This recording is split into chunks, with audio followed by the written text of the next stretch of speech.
What's up, everybody? This is JJ Thompson here, and today, people, I'm going to show you this video of how I got into Goth culture. Anyway, let's go.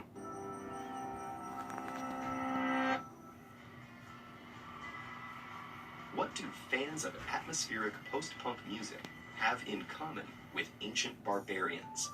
Not much. So why are both known as Goths? Is it a weird coincidence or a deeper connection stretching across the centuries? The story begins in ancient Rome.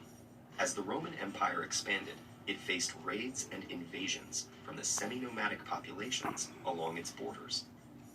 Among the most powerful were a Germanic people known as Goths, who were composed of two tribal groups, the Visigoths and Ostrogoths. While some of the Germanic tribes remained Rome's enemies, the empire incorporated others into the imperial army. As the Roman Empire split in two, these tribal armies played larger roles in its defense and internal power struggles. In the 5th century, a mercenary revolt led by a soldier named Odoacer captured Rome and deposed the Western emperor. Odoacer and his Ostrogoth successor Theodoric technically remained under the Eastern emperor's authority and maintained Roman traditions. But the Western Empire would never be united again. Its dominions fragmented into kingdoms ruled by Gods doing things. Assimilated into local cultures, though many of their names still mark the map. This was the end of the classical period, and the beginning of what many call the Dark Ages. The Dark Ages. Although Roman culture was never fully lost, its influence declined, and new art styles arose, focused on religious symbolism and allegory, rather than proportion and realism.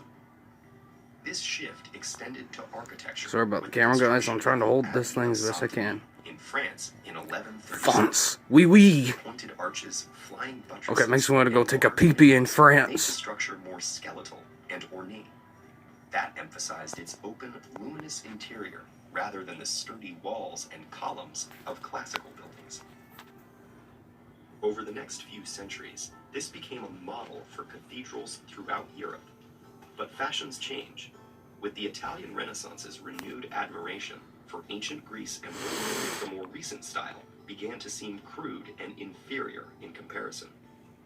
Writing in his 1550 book, Lives of the Artists, Giorgio Vasari was the first to describe it as Gothic, a derogatory reference to the barbarians thought to have destroyed classical civilization.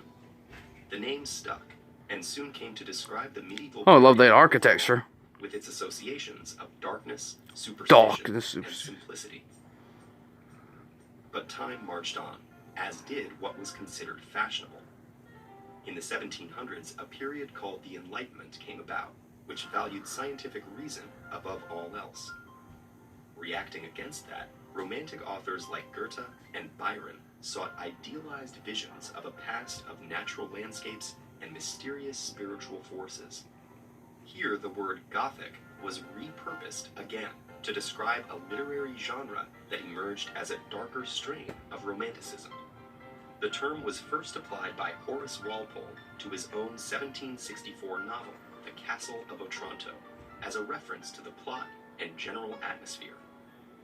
Many of the novel's elements became genre staples, inspiring classics and the Nevermore. spawned. Dracula. The Gothic label belonged to literature and film until the 1970s, when a new musical scene emerged. Taking cues from Punk. artists like The Doors and the Velvet Underground, British post-punk groups like Joy Division, Bauhaus, and the Love them. combined gloomy lyrics and punk dissonance with imagery inspired by the Victorian era, classic horror, and androgynous glam fashion. By the early 1980s, similar bands were consistently described as Gothic rock by the music press, and the style's popularity brought it out of dimly lit clubs to major labels and MTV. And today, despite occasional negative media attention and stereotypes, Gothic music and fashion continue as a strong underground phenomenon. They've also branched into subgenres such as cybergoth, gothabilly, gothic metal, and even steampunk. The history of the word Gothic is embedded in thousands of years' worth of countercultural movements. From invading outsiders becoming kings, to towering spires replacing solid columns, to artists finding beauty in darkness. Each step has seen a revolution of sorts, and a tendency for civilization to reach into its past to reshape its present.